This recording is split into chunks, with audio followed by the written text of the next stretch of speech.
Hello everyone, आज है 2 अक्टूबर और आज इस वीडियो में हम बात करेंगे SCL टेक्नोलॉजीज के बारे में।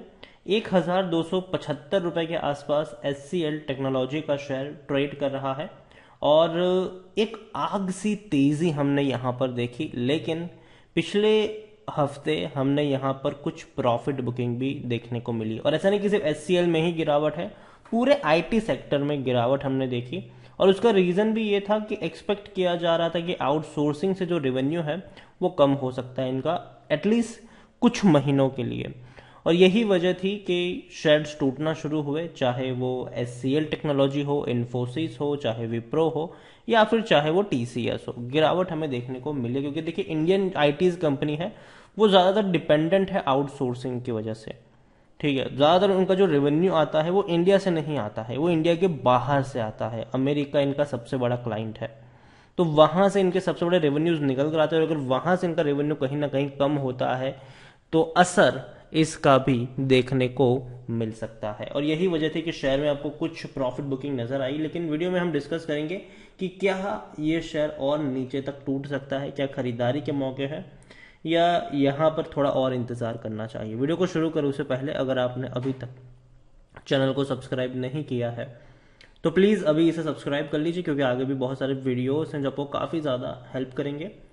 तो SCL टेक्नोलॉजीज 1275 रुपए के आसपास का शेयर पिछले एक महीने में अगर हम देखें तो पिछले एक महीने में SCL टेक्नोलॉजी में तकरीबन 9.5% का ग्रोथ है। अब देखिए, दौड़ पड़ा था ये शेयर, 1165 से 1360 तक गया, लेकिन गिरावट हमने देखी और अभी खुद को मैनेज कर रहा है। पिछले 3 सेशन से शेयर टूटने का नाम नहीं ले रहा है। भैया कह रहा है कि हम इसी को होल्ड करेंगे, और देखिए अच्छे खासे प्राइस पर ये अपने आप को होल्ड करने की कोशिश भी कर रहा है। पिछले एक साल में देखें तो एक साल में बढ़िया प्रॉफिट यहाँ पर लोगों का हुआ है, इस बात में कोई शक नहीं है। 56% से भी ज़्यादा का ग्रोथ है और पिछले कुछ महीनों में ये बड़ी रफ्तार देखने को मिली है। और हर बार देखने को मिला है कि एक बड़ी रफ्तार के बाद गिरावट आती है, एक तेज़ी के बाद गिरावट आती है, और ये तो बहुत बड़ी तेज़ी थी।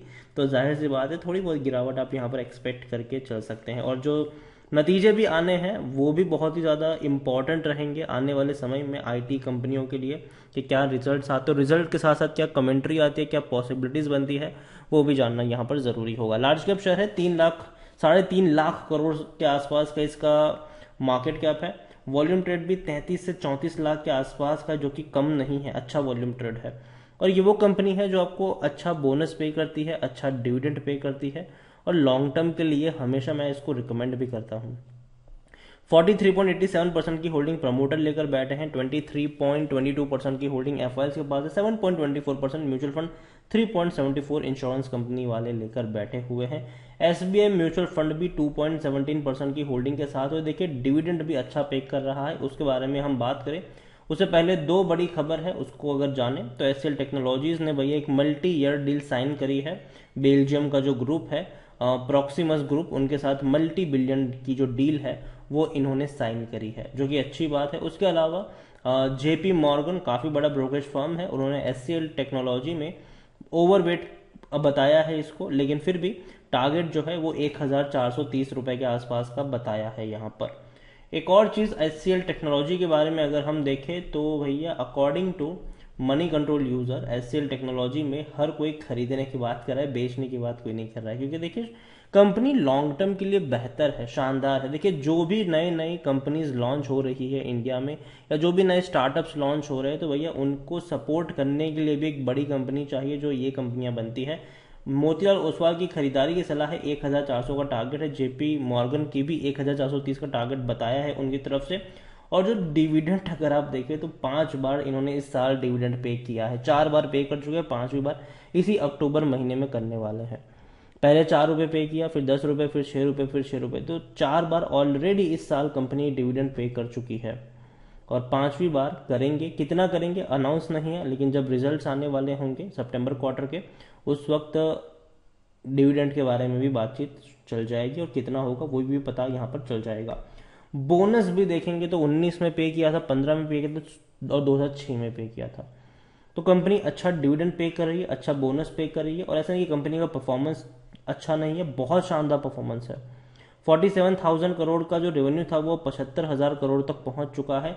और प्रॉफिट अगर हम देखें तो जो प्रॉफिट 8,600 करोड़ के थे अब वो 11,000 करोड़ से भी ज़्यादा के हैं।